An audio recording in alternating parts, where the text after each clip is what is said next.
우리가 지난주에 이어서 오늘도 극단적인 인생에 대한 이야기를 계속 이어가려고 합니다.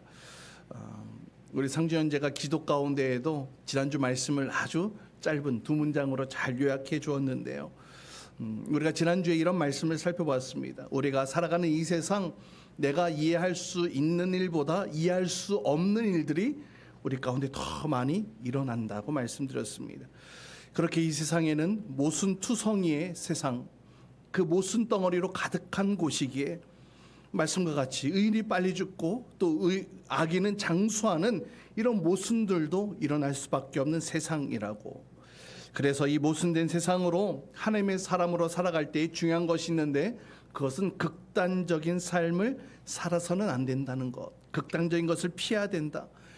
때로는 너무나 의로워서 다른 이들을 정죄하고 아픔을 주고 상처를 주는 이런 모습들도 안 되겠고, 또 반대로 너무나 악하여서 분명히 이것이 잘못된 길임을 깨닫게 되어졌음에도 불구하고 계속해서 그 악한 길 가운데로 고집스럽게 살아가는 삶도 안 된다, 이렇게 말씀드렸습니다. 그래서 우리 인생 가운데 이해가 안 되는 그런 상황들이 맞이하게 될더라도 하나님 앞에서 코람되오죠. 하나님을 경외함으로 이 극단적인 삶을 피해야 되고, 이것을 또 어떻게 피할 수 있느냐? 이 모든 것 하나님께서 나에게 주신 것이라는 사실을 인정하고 또 믿음으로 그 상황들을 받아들이고 또 감사함으로 모든 것들을 받아들이며 살아갈 때에 우리는 이 극단의 삶을 피할 수 있다, 이렇게 말씀드렸습니다. 바로 이것이 이 허무한 세상 속에서 허무함에 빠지지 않고 살아갈 수 있는 방법이라고 지난주에 함께 말씀을 살펴봤는데요. 그러면 이제 우리가 이런 세상 속에서 그 극단적인 인생을 살지 않으려면 어떻게 해야 되겠느냐, 함께 오늘 말씀을 살펴보러 갑니다. 오늘 19절로 22절까지 네 구절인데요, 각 절마다 우리에게 권면하고 있는 내용들이 담겨져 있습니다. 오늘 그 말씀들을 함께 살펴보며 나의 인생 가운데에 말씀하시는, 강력하게 말씀하시는 주의 음성을 들을 수 있기를 간절히 축복합니다. 또 나의 마음을 만지시고 또 새롭게 만들어 가시는 그 놀라운 역사가 일어나기를 축복합니다. 또 오랫동안 풀리지 않았던 나의 인생의 숙제들, 인생의 문제들이 해결되어지는 귀한 은혜의 시간 될 수 있기를 주님의 이름으로 축복합니다. 아멘. 우리 19절 말씀 다시 한번 더 함께 읽습니다. 19절입니다. 시작. 지혜는 슬기로운 한 사람을 성읍을 다스리는 통치자 10명보다 더 강하게 만든다. 극단을 벗어나려면 첫 번째, 참된 지혜를 소유하라, 우리에게 이렇게 권면하고 있습니다. 여기서 말하는 지혜, 참된 지혜는 하나님으로부터 공급되어지는 지혜를 말하는 것입니다. 앞선 우리 지난주에 살펴보았던 본문과 연결 짓는다면 하나님을 경외하는 지혜겠지요. 또 극단을 피하는 지혜겠지요. 이런 참된 지혜는 슬기로운 한 사람을 10명의 통치자들보다 더 강하고 능력 있게 만들 수 있다는 것입니다.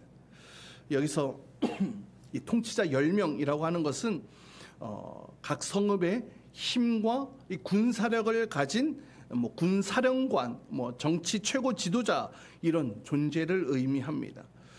딱 10명만을 의미한다기보다는 그만큼 그 군대를 거느릴 수 있는 강력한 지도자들이 그 성읍에 가득 있다, 많이 있다, 이런 의미로 표현할 수 있을 것 같아요. 이 당시 이 근동 지방에 이 군사력을 가진 이 나라들 행정 제도를 살펴보면 아수르, 바벨론, 페르시아, 그리스, 로마 할 것 없이 죄송합니다. 이 통치자들이 자신의 부관을 10명을 선택해서 자신을 보좌하도록 하는 그런 제도가 있었다고 합니다. 그만큼 충분하고 또 강력한 군사력을 가진 통치자가 이 성읍에 가득 있다라는 겁니다. 그런 군사력과 힘을 가지고 있으니 그 성읍이 아주 튼튼하겠죠, 단단하겠죠. 그런데 오늘 말씀해 보니까 지혜를 가진 한 사람, 그 슬기로운 한 사람이 이 10명의 통치자가 다스리는 이 성읍보다 더 강력하다라고 말씀하고 있습니다. 바로 하나님 주시는 지혜이기 때문에 그런데요. 잠언서에도 이렇게 말씀합니다. 잠언서 21장 22절입니다. 우리 같이 함께 읽습니다. 시작. 지혜로운 사람은 용사들이 지키는 성에 올라가서 그들이 든든히 믿는 요새도 무너뜨린다. 아멘. 이 참된 지혜의 힘이라는 것은 이런 물리적인 힘, 이 물리적인 능력보다 더 강하고 힘 있는 것이라 이렇게 얘기를 하고 있죠. 이러한 지혜의 힘은 한 개인의 힘을 굳세게 할 뿐만 아니라 그가 속한 공동체, 또 더 나아가서는 이 국가, 나라까지도 견고하게 세워 강력한 힘을 공급하게 해준다는 것입니다.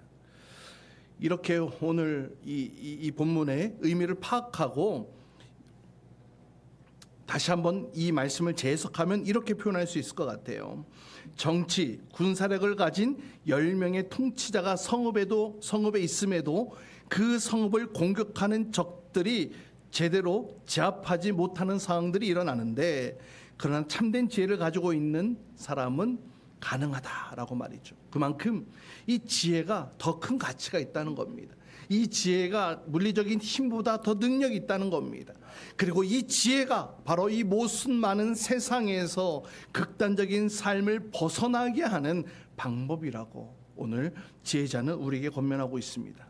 여러분, 그러면 이 지혜는 어디서 납니까? 시편 기자는 이렇게 고백했는데요. 시편 111편 10절입니다. 함께 읽습니다. 시작. 주님을 경외하는 것이 지혜의 근본이다. 주님의 계명을 지키는 사람은 바른 깨달음을 얻으니 영원토록 주님을 찬양할 일이다. 아멘. 시편 기자는 이렇게 노래하죠. 여호와를 경외하는 것이 지혜의 근본이라고 말이죠. 할렐루야. 그러니까 하나님을 경외하게 되어질 때에 비로소 이처럼 가치 있고 보배로운 지혜를 소유하게 된다는 겁니다. 이런 참된 지혜, 어떤 단순한 지적인 측면에서의 어떤 특별함만을 이야기를 하는 것이 아닙니다. 오늘 말씀에도 증거하듯이 사람을 강하게 합니다. 이 지혜는 사람을 흔들림 없이 하게 하고 또 사람을 축복하고 아름다운 삶을 살아갈 수 있도록 붙드는 그 강력한 힘이 이 지혜 가운데 주어진다고 말씀하고 있어요. 여러분, 요셉을 보십시오. 형들에게 미움을 받아 버림을 받았던 이 요셉의 손에 들려 있었던 것은 하나도 없었어요. 아무것도 없었어요. 기껏 해봐야 노예로 팔려간 그런 모습, 또 주인의 아내를 겁탈하려다가 걸린 이 죄수, 세상에 어느 누구도 알아봐 주지 않는 하찮은 존재에 불과했습니다. 그의 손에 들려 있는 것은 금팔찌가 아니라 쇠고랑뿐이었고요.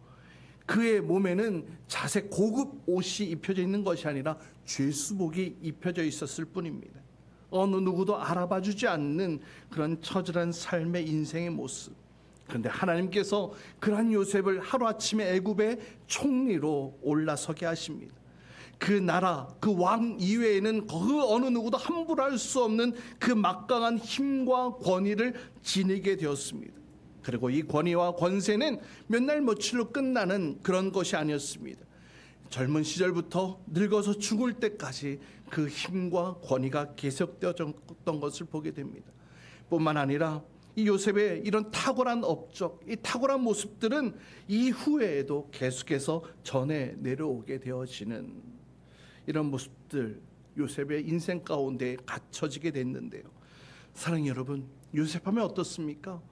이 사랑하는 아들에서 형들의 미움과 분노로 노예로 팔려간, 그렇게 인생이 갑자기 뚝 하고 절벽으로 떨어져 버린 그런 인생의 대표적인 모습 아니겠습니까? 우리가 전도서를 쭉 살펴보았던 이 전도서의 말씀에 비춰보면 이 모순투성인 이 세상 속에서 이 모순의 직격탄을 직접적으로 내려맞은 그 인물이 바로 요셉이 아닐까 생각되어집니다. 그럼에도 무엇이 이 모순이 많은 이 세상 속에서도 요셉이 이처럼 탁월한 지위에 앉게 하고 또 놀라운 능력을 소유한 자로 살게 했을까?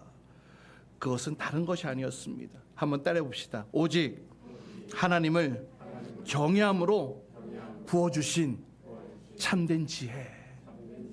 그 손에는 아무것도 없었지만 그의 인생은 억울하고, 왜 내 인생이 이렇게 한 번에 이렇게 몰락할 수 있지? 왜요? 하나님, 나의 인생이 왜 이래요? 라고 할 수 있는 처절한 인생의 전환점으로 떨어졌던 요셉이었지만, 그 요셉은 하나님을 경외함으로 부어주시는 그 지혜로 인하여 하나님께서 그를 들어 사용하시는 것을 보게 됩니다. 이런 모습은 요셉을 총리에 앉히면서 말했던 이 바로 왕의 증언을 통해서도 확인하게 되어지는데요. 창세기 41장 38절 이하에 보면 이렇게 말씀합니다. 바로가 신하들에게 말하였다. 하나님의 영이 함께하는 사람을 이 사람 말고 어디에서 또 찾을 수 있겠느냐. 바로가 요셉에게 말하였다. 하나님이 너에게 이 모든 것을 알리셨는데 너처럼 명철하고 슬기로운 사람이 어디에 또 있겠느냐. 이 바로 왕의 입술을 통하여서 하나님의 지혜가 충만한 요셉의 모습을 증언하게 하셨습니다. 사랑하는 여러분, 바로 이것이 하나님을 경외함으로 만들어지는 아름다운 인생의 역사가 되어지는 줄 믿으시길 바랍니다. 하나님을 경외하는 자에게 주시는 참된 지혜, 바로 이것이 위대한 것입니다.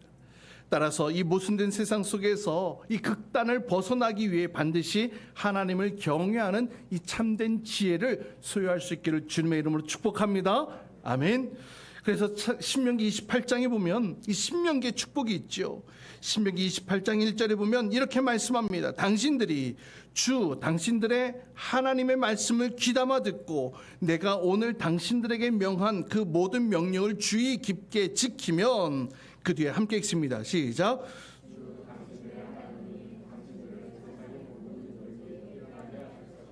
아멘. 주 당신들의 하나님이 당신들을 세상의 모든 민족 위에 뛰어나게 하실 것입니다. 할렐루야. 이와 같은 놀라운 하나님의 영광과 존귀함으로 살아가는 귀한 주의 백성들 될 수 있기를 주님의 이름으로 축복합니다. 이어서 20절 말씀 또 함께 읽습니다. 20절입니다. 시작. 좋은 일만 하고 잘못을 전혀 저지르지 않는 의인은 이 세상에 하나도 없다. 극단을 벗어나려면 두 번째는 다른 사람을 극단으로 몰지 말아라 라는 겁니다. 다른 사람을 극단으로 몰지 말아라. 이 말씀은 이 세상에는 완전한 의인이 없기에 이 불완전한 의를 내세워서는 안 된다는 말씀인데요. 그러니까 절대로 완벽이라는 것은 있을 수 없다는 것이죠. 세상에서 남들보다 의롭게 살아가는 의인들이 분명히 있습니다. 하지만 그들도 평생 어느 순간에 다 좋은 일만 하는 것은 아니다라는 겁니다. 실수할 때도 있고 잘못을 범할 때도 있다. 따라서 완벽한 의인은 없다는 것인데요. 아무리 훌륭하게 보이는 사람이라 할지라도 완벽할 수 없기에 때로는 시험에 들고 죄에 빠지고 또 오류에도 빠질 수 있다는 겁니다. 그래서 처음에 순수했던 사람이 힘과 권력을 얻게 되어지면 점점 그 힘과 권력의 괴물로 전락되어지는 그런 일들도 일어나는 것 아니겠습니까? 우리가 이 극단적인 인생에서 벗어나려면 이 다른 사람을 보는 이 시선이 너무 완벽을 요구해서는 안 될 것입니다. 많은 경우에 극단적인 삶의 모습들을 보면 이 완벽주의적인 그런 모습들이 비춰지곤 합니다. 그래서 다른 사람의 잘못을 쉽게 지적하고 얼굴을 붉히고 또 강하게 분노하는 그런 삶의 모습들이 나타나게 되는데요. 그러나 이렇게 분노하면서도 사실 자신도 알고 보면 완벽한 사람이 아니라는 것이죠. 그래서 여전히 실수하고 또 잘못된 판단을 할 수 있다는 겁니다. 그렇다면 어떻게 해야 되겠습니까? 다른 이들에 대해 관대할 수 있어야 한다는 겁니다. 다른 사람에게 너무 극단적인 상황으로 몰고 가지 말라는 겁니다. 여러분, 많은 갈등의 시작이 바로 여기서부터 아니겠습니까? 다른 이들의 실수와 잘못이 있을 수는 없는 그런 일들로 간주하고 극단적인 생각으로 대립하게 되어질 때에 이 갈등들이 분쟁이 되고 이 분쟁들이 결국 전쟁이 되는 것 아닙니까? 물론 잘못된 거 지적할 수 있습니다. 그러나 중요한 것은 나도 그와 같을 수 있다는 것, 이것을 기억해야 된다는 겁니다. 사도 바울이 고린도 교회로부터 이 사도권에 대한 공격을 받고 이 사역에 대한 비난을 받을 때에 사도 바울이 뭐라고 말씀하는지 아십니까? 고린도후서 6장 12절 13절 말씀인데요. 함께 읽습니다. 시작. 우리가 여러분을 옹졸하게 만드는 것이 아니라 여러분의 마음이 옹졸한 것입니다. 나는 자녀들을 타이르듯이 말합니다. 보답하는 셈으로 여러분도 마음을 넓히십시오. 네, 그러니까 마음이 좁아서 그렇다는 거예요. 남들에게 관대하지 못한 이 마음 때문에 이런 상황들이 일어난다는 것입니다. 그래서 뭐라고 얘기를 합니까? 보답하는 셈으로 마음을 넓히라고. 마음을 넓히라고요. 다른 사람에게 관대한 사람이 되어라. 따라서 사람들을 너무 극단적으로 몰고 가고 또 지적하고 공격하지 말고 마음을 넓힐 수 있는 여러분 될 수 있기를 축복합니다. 또 이어서 21절, 오늘 본문 21절 말씀입니다. 우리 같이 함께 읽습니다. 시작. 남들이 하는 말에 마음을 쓰지 말아라. 자칫하다가는 내 종이 너를 욕하는 것까지 듣게 된다. 네, 극단을 벗어나려면 세 번째, 이번엔 자기 자신을 극단으로 몰고 가지 말라는 겁니다. 다른 사람에게 관대한 삶을 말했다면 이제 자신을 향해서도 관대할 것에 대해 이야기를 하는데요. 여기서 남들이 말하는 말에 마음을 쓰지 말라 이렇게 말하고 있는 것이 뭐 단순히 나를 향한 조언을 거절하고 충고하는 것을 그냥 다 내치라는 그런 의미의 이야기는 아닙니다. 이 말의 뜻은 다른 사람이 나를 두고 이러쿵 저러쿵 그런 평가하는 그런 소리에 대해서 민감하게 반응하거나 또 그것에 맞추어 살려고 하는 생각을 버리라는 그런 의미가 담겨져 있는데요. 사실 누구나 그렇잖아요. 나에 대해서 다른 사람들이 어떻게 생각하고 있는지 또 어떻게 평가하고 있는지 사실 민감하기 마련입니다. 누군가 내 얘기를 하는 것 같으면 귀가 쫑긋 세워지지 않습니까? 그래서 다른 사람들이 나에 대해서 무슨 말을 하는지 궁금해하는 건 맞습니다. 그런데 그 평가가 긍정적일 때에는 뿌듯하고 뭐 으쓱대기도 하지만 때로는 그 평가가 반대인 경우에는 매우 불쾌하고 또 때로는 절망에 빠지기도 합니다. 하지만 우리는 이런 사람들의 평가에 우리의 인생이 일희일비할 필요가 전혀 없다는 것입니다. 왜냐하면 인간이라는 존재는 원래 매우 변덕스러운 존재입니다. 그리고 근본적으로 그 안에 악한 성품이 내재되어 있기 때문에 그러한 인간들의 판단에 의존하여 나의 삶을 그렇게 표현하는 것은 어쩌면 나의 인생의 본질이 훼손되어질 우려가 매우 크다라는 겁니다. 따라서 사랑하는 여러분, 오늘날 얼마나 많은 사람들이 무심코 내뱉은 그런 말들에 상처를 입습니까? 사실이 아님에도 그 말들에 의해 지배받는 일들이 얼마나 많이 일어납니까? 그래서 이것으로 인해 부정적인 삶으로 치우치거나 혹은 자도체 삶으로 빠지는 이런 모습들이 우리 안에 얼마나 많이 있습니까? 그러나 우리는 결코 사람들의 태도와 반응에 일일이 얽매이지 않고 지배당하는 어리석음에 빠져서는 안 되는 줄 믿습니다. 이 사람의 평가는 근본적으로 죄에 빠진 인간들의 불완전한 평가이기 때문에 그렇습니다. 여러분, 나 자신을 향한 평가도 마찬가지예요. 나 자신을 향한 평가도 마찬가지예요. 불완전한 내가 나를 어떻게 평가를 할 수 있겠냐라는 겁니다. 여러분, 오직 하나님만이 정확하게 평가할 수 있는 유일한 분이심을 믿으시길 바랍니다. 그래서 우리의 인생을 하나님께 맡겨드려야 되는 것이고요. 그래서 우리의 삶을 주님께 내어드려야 하는 것입니다. 하나님 앞에 인정받는 삶이 되어지길 위하여 우리의 인생을 살아가야 할 줄 믿습니다.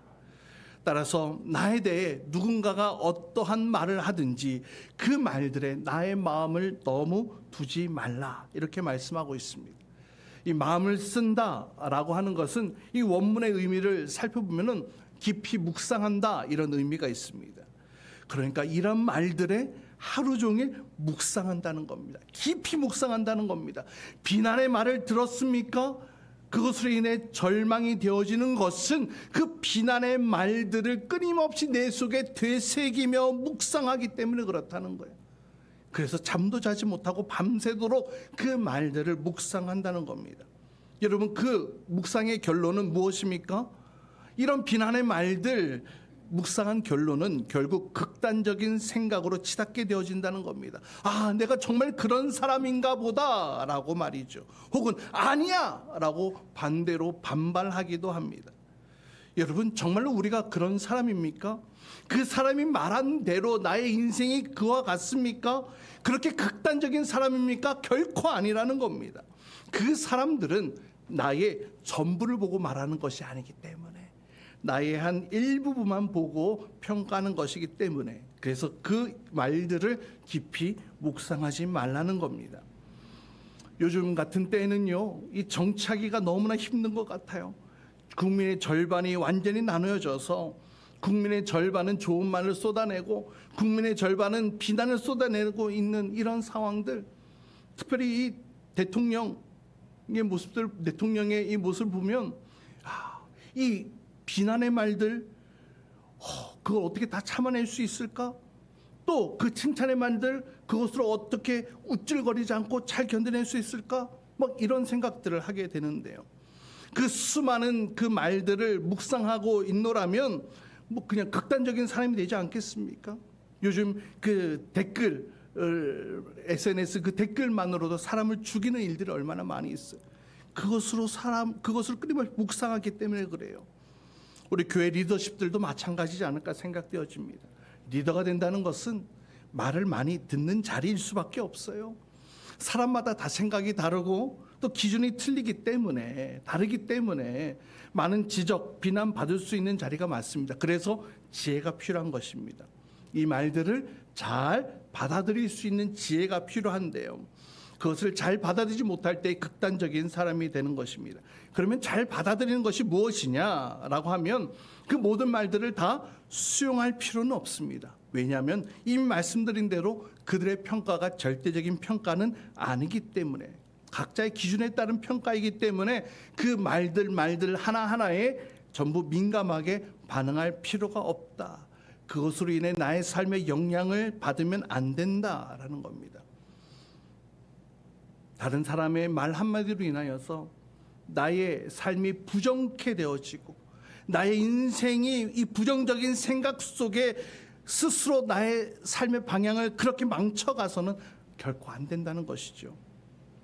본문에는 자칫하다가는 내 종이 너를 욕하는 것까지 듣게 된다 이렇게 말씀하잖아요. 여러분 종이 주인 앞에서 대놓고 욕합니까? 아니잖아요. 욕하지 않습니다. 그러나 주인이 없는 곳에서는요. 있는 말 없는 말 다 할 겁니다. 그러니까 종들이 하는 이 말들, 이 종들이 하는 욕이 무엇이냐 하면 상황과 형편에 따라서 달라지는 그 말들일 뿐이라는 거예요. 인간의 평가가 이렇게 모두 이러한 종들의 말과 같다 이렇게 얘기를 하고 있는 것입니다. 여기서 이렇게 말하고 저기서는 저렇게 말하고 이것이 종들의 평가라는 거예요. 그래서 그것에 깊이 묵상할 필요가 없다. 반면에 그렇다고 해서 나를 향한 조언과 충고도 다 받아들이지 말라는 것은 아닙니다. 그렇게 되면 또 그 역시 극단적인 고집불통이 되어지기 때문에 그렇습니다. 나에게 도전되어진 충고가 있다면 잘 받아들여야 할 것입니다. 하지만 비난과 악의적인 평가가 나에게 주어진다면 그것을 절대 마음에 두지 말고 거부할 수도 있어야 한다라는 것이죠. 여러분, 우리가 민감하게 반응해야 될 말들은 세상의 말들이 아닙니다. 우리가 민감하게 반응해야 될 말씀은 바로 오직 하나님의 말씀인 줄 믿습니다. 여러분, 변덕스러운 사람의 입에서 나오는 이 말보다 하나님의 평가에 더 민감하게 반응할 수 있기를 바랍니다. 마지막 22절입니다. 22절 말씀 함께 읽습니다. 시작. 너 또한 남을 욕할 일이 많다는 것을 너 스스로 잘 알고 있다. 너 또한 남을 욕한 일이 많다는 것을 너 스스로 알고 있다. 네 번째는요, 나도 실수 많은 사람임을 인정하라는 겁니다. 너 자신도 안다라는 것이죠. 앞절에 사람의 평가에 의해 좌지우지되지 말고 그렇게 권면했던 이 솔로몬이 이제 우리 자신이 남들을 향해 평가하거나 비난했던 그 일들을 한번 생각해 보라는 겁니다. 우리 자신이 남들에게 함부로 표현하고 또 함부로 얘기했던 것들, 그런데 그렇게 툭 던지고 나서 지금 와서 기억도 못하는 그런 일들, 순간 즉흥적이고 또 감정적이고 또 무책임하게 했던 그 말들, 또 단편적인 몇 가지 정보들로 인하여서 아무렇게나 평가했던 그런 말들 있지는 않았는지 한번 스스로 돌아보라는 겁니다. 여러분, 아무렇지도 않게 내뱉었던 그 말 한마디가 너무나 심각한 결과를 초래하는 일들, 오늘날 얼마나 많이 일어나게 됩니까? 수많은 사람들이 이 말에 이 혀의 칼로 인하여서 죽음으로 몰려가고 있는 이런 모습들이 얼마나 많이 있는지 몰라요. 그것이 정확한 일인지 또 내가 이렇게 말하는 것이 적합한 일인지 그것 여부 따지지 않습니다. 그냥 나에게 들려진 대로 그냥 족하고 던져버리고 그 이후에 대해 생각하지 않는 겁니다. 이렇게 함부로 말하는 일들은 너무나 많다는 겁니다. 그게 바로 나라는 거예요. 내가 그래 왔다라는 겁니다. 이것으로 인하여서 많은 이들이 상처를 받고 감당할 수 없는 그런 괴로움 가운데 놓여져 있게 되었다는 겁니다. 정작 나는 그 말을 했는지조차 기억하지 못한 채 말이죠. 따라서 사랑하는 여러분, 우리의 말의 습관을 바꿔야 할 줄 믿습니다. 야고보서는 이렇게 말씀합니다. 야고보서 3장 6절입니다. 함께 읽습니다. 시작. 그런데 혀는 불이요 혀는 불의의 세계입니다. 혀는 우리 몸의 한 지체이지만 온 몸을 더럽히며 인생의 수레바퀴에 불을 지르고 결국에는 혀도 게헨나의 불에 타버립니다. 네, 이렇게 우리의 혀, 우리의 입술은 가공할 만한 그런 위력이 있다는 겁니다. 누군가에는 생명을 위협할 만큼의 큰 위협이 되어진다는 것이죠. 사실 나에게 함부로 말하는 사람만의 문제가 아닙니다. 나도 그럴 때가 있다고 지금 얘기를 하고 있는 거예요. 나도 말 실수할 때가 있는 겁니다. 그 사실을 나도 알고 있다는 겁니다. 그래서 동일하게 다른 사람이 나에게 툭툭 던지는 그 모든 말들도 마음에 다 담아둘 필요가 없다. 이렇게 정리할 수 있는 거예요. 여러분, 내 자신의 연약함을 아는 사람은 남의 실수 함부로 비난하지 않습니다. 그렇지 않습니까? 또 다른 사람의 충고를 겸허히 받아들이고 보다 나은 삶을 위해 삶의 모습들을 하나씩 새롭게 만들어가는 그런 모습이 되어야 할 줄 믿습니다. 우리 모두 자신의 연약함을 겸손히 인정하고 또 남의 실수를 넓은 마음으로 용납하고 또 내 자신의 하나님 앞에 아름다운 믿음의 삶을 살기 위해 날마다 최선을 다할 수 있기를 주님의 이름으로 축복합니다. 바로 이것이 극단을 벗어나는 방법이라고 오늘 솔로몬은 저와 여러분에게 말씀하고 있습니다. 오늘 네 가지를 말씀드렸습니다. 말씀을 정리합니다. 첫 번째, 참된 지혜를 소유하라고요. 하나님 주신 지혜로, 하나님을 경외하는 지혜로 이 땅을 바라볼 때 극단적인 인생 벗어날 수 있다고 말씀드렸습니다. 또 두 번째, 다른 사람을 극단적으로 몰고 가지 마라. 완벽한 자신의 기준만으로 이 세상을 바라보지 말라. 마음을 넓히라고 말씀했습니다. 또 세 번째, 자신을 극단으로 몰고 가지 말라. 다른 사람의 말에 휩쓸리지 말라고. 자신을 향한 타인의 그 평가가 절대적인 평가가 아니라는 것을 기억하면서 우리가 민감하게 반응해야 될 것은 세상 사람들의 말이 아니라 바로 하나님의 말씀이라고. 마지막 네 번째, 나도 실수 많은 사람임을 인정하라고. 그럴 때 겸손함으로 나아갈 때에 함부로 말하지 않을 수 있게 되어지고 또 우리의 삶을 또 새롭게 개척해 나아갈 수 있다. 오늘 우리에게 말씀하고 있습니다. 우리가 이해할 수 없는 이 모습 많은 이 세상 속에 우리가 극단적인 생각 속에 사로잡히지 않는 방법이 바로 이 네 가지라고 오늘 우리에게 권면하고 있습니다. 여러분, 오늘 이 주신 말씀 붙드시며 더욱 하나님만 바라볼 수 있기를 바랍니다.